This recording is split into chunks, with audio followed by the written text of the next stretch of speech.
చిన్ని విషయంలో మహి చేసిన తప్పు వల్ల ఇప్పుడు మొత్తం అయితే చిన్ని అయితే ఇంక ఇరకాటంలో పడుతుంది.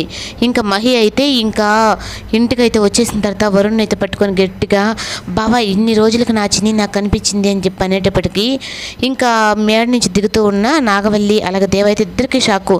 ఏంటి మహి నువ్వు చెప్పేదంటే, అవును మమ్మీ మీరు ఇన్ని రోజులు చిన్ని బ్రతకలేదు అని చెప్పి అన్నారు కదా, అది తను నిజంగా బ్రతికే ఉందని చెప్పనని ఇంకా తను వేసిన పెయింటింగ్లో చూపించి చిన్ని అని చెప్పనని చూపిస్తాడు. ఇంకా దేవాకైతే పెద్ద షాకు.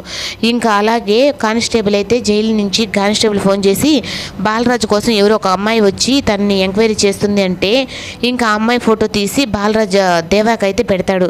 ఇంకా అలా పెట్టేటప్పటికి ఇంకా దేవా అయితే చిన్ని మొహం కూడా అయితే చూసేస్తాడు.